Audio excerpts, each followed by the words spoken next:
May 1, 1954. Imelda Romualdez stepped out of her family's black Cadillac at the Manila Hotel, wearing a stunning blue gown that made every head in the ballroom turn. At 24, she was already being called the most beautiful woman in the Philippines. Miss Manila 1953. The Rose of Tacloban, a socialite who could have any man she wanted, and she had already chosen one.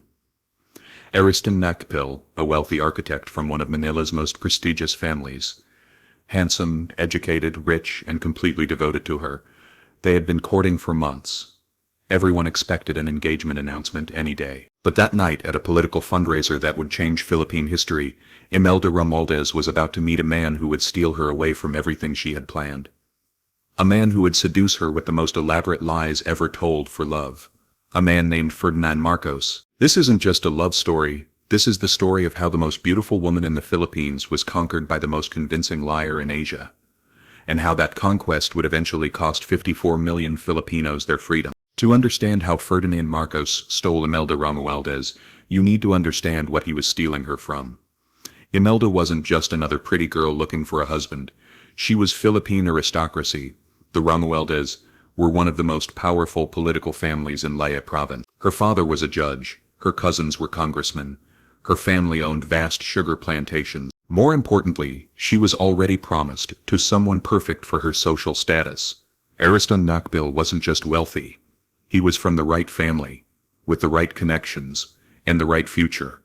Their marriage would unite two of the most important families in the Philippines. It was exactly the kind of safe, predictable, aristocratic match that someone like Imelda Romualdez was supposed to make. Ferdinand Marcos represented everything the Romualdez family would normally avoid.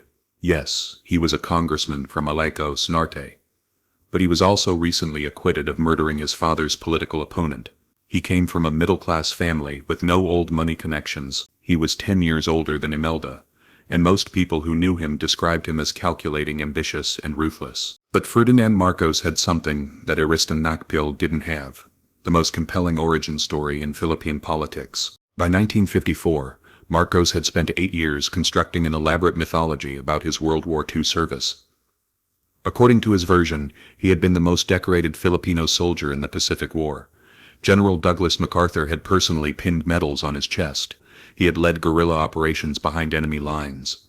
He had been wounded multiple times fighting for freedom. None of it was true, but Imelda Romualdez didn't know that. What she saw when Ferdinand Marcos approached her that night at the Manila Hotel was a war hero in a perfectly tailored tuxedo.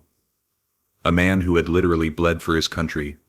A leader who had earned American respect through courage and sacrifice. And unlike every other man who had courted her, Ferdinand Marcos seemed completely unimpressed by her beauty. "Miss Romualdez," he said, barely glancing at her gown, "I've heard you're quite intelligent. What do you think about the future of the Philippines?" It was a brilliant opening. Every other man talked about how beautiful she was. Ferdinand Marcos talked about her mind. Every other man treated her like a prize to be won. Ferdinand Marcos treated her like an equal to be respected. Over the next hour, Ferdinand Marcos gave Imelda Romualdez the most seductive performance of his career. He told her about his vision for Philippine independence. He described his plans to modernize the country.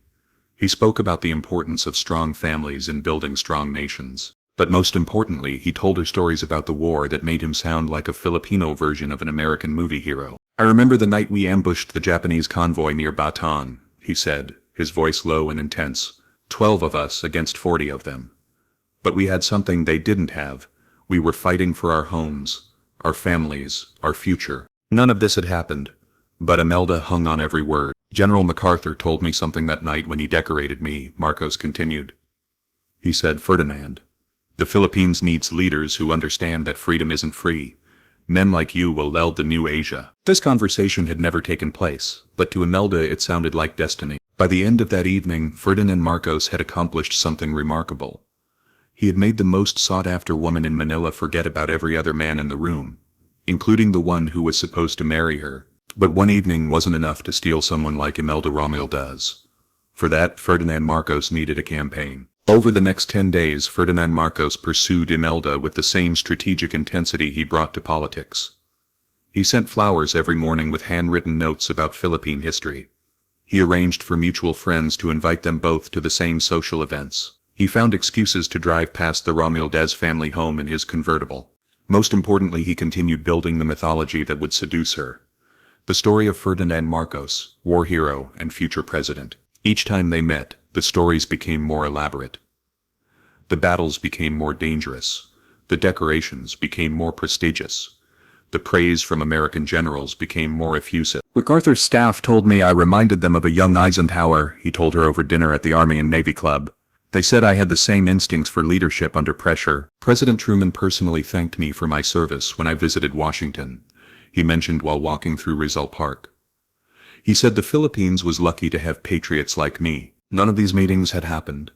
But Ferdinand Marcos understood something crucial about seduction. People don't fall in love with who you are. They fall in love with who they think you could become. And in Ferdinand Marcos, Imelda saw everything she had been taught to value in a man. Courage in war. Recognition from powerful allies. A vision for greatness that matched her own ambitions. Most dangerously, she began to see herself as part of that greatness. Imelda, he told her on their 7th evening together, I need someone who understands what it means to serve something larger than yourself. The Philippines needs leaders who can inspire people, not just govern them. You have that gift. It was perfect manipulation. Ferdinand Marcos wasn't just courting Imelda Romualdez. He was recruiting her as a partner in his fictional destiny. The crisis came on May 11, 1954, exactly 10 days after they had met. Ariston Nakpil, who had been watching this courtship with growing alarm, confronted Imelda directly. What are you doing? He asked her privately at a family gathering. This man is using you. Everyone knows his war stories don't add up. The medals he claims to have, nobody can verify them. The battles he describes, they don't match military records. It was probably the most honest conversation anyone had with Imelda about Ferdinand Marcos. But it came too late. Ariston, she replied coldly, you're jealous because Ferdinand has actually done something meaningful with his life. He's fought for this country. He's earned respect from the Americans. He's signed to be president someday. And what are you going to be? His decoration? I'm going to be the woman who helps him change the Philippines. That night, Imelda Romualdez called Ferdinand Marcos and told him she had made her decision. She would marry him, not Ariston Nakpil. Ferdinand Marcos's response revealed everything about his character. I knew you would choose correctly. Great women always recognize great men. They were married 11 days later, on May 1, 1954, exactly 1 year after they met. It was the fastest courtship in Philippine high society history. The Romualdez family was scandalized. The Nakpil family was humiliated. Manila society was shocked, but Ferdinand and Imelda Marcos were perfectly satisfied. He had acquired the most beautiful and well-connected woman in the Philippines. She had acquired what she believed was a war hero, destined for greatness. The wedding was a preview of everything their marriage would become. Elaborate, expensive, and built on lies that everyone pretended to believe. Ferdinand wore his allegedly authentic military decorations. Imelda wore a gown that cost more than most Filipinos earned in a year. The guest list included every important political figure in the country. The ceremony was covered by newspapers as if it were a state event. And through it all, Ferdinand Marcos played his role perfectly. The humble war hero who had won the heart of Philippine aristocracy through courage and character. What Imelda didn't know, what she wouldn't learn for decades, was that every story Ferdinand had told her about his war service was fiction. The medals were fake. The battles were invented. The conversations with MacArthur had never happened. She had fallen in love with a character Ferdinand Marcos had created specifically to seduce her. And by the time she discovered the truth, she was so deeply complicit in his rise to power that exposing his lies would mean destroying herself. The marriage of Ferdinand and Imelda Marcos wasn't just a union of two ambitious people. It was the birth of a partnership that would eventually steal billions of dollars and destroy Philippine democracy. But it started with a simpler theft. Ferdinand Marcos stealing the most beautiful woman in the Philippines by convincing her that he was the hero she deserved. The tragedy of their love story isn't that it was built on lies. The tragedy is that Imelda chose to believe the lies even after she knew they were lies. Because admitting that Ferdinand Marcos had deceived her would admitting that she had been deceived by her own ambitions. Years later, when investigators documented Ferdinand Marcos's fake war record, Imelda's response was revealing.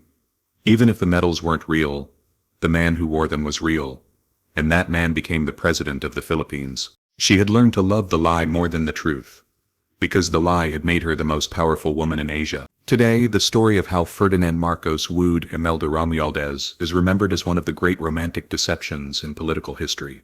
Not because he lied to win her, but because she chose to keep believing his lies long after she knew better. May 1st, 1954. 11 days. One elaborate deception. The beginning of a partnership that would rule the Philippines for 20 years and steal billions from its people. Ferdinand Marcos had promised Imelda Romualdez that she would help him change the Philippines. He kept that promise. They changed it from a democracy into a dictatorship, from a developing nation into a kleptocracy, from a country with hope into a country with debt. But it all started with the most successful seduction in Philippine history. A fake war hero convincing a real beauty queen that together they could rule the world. The love story that became a horror story. The romance that cost a nation its freedom. The 11 days that changed everything.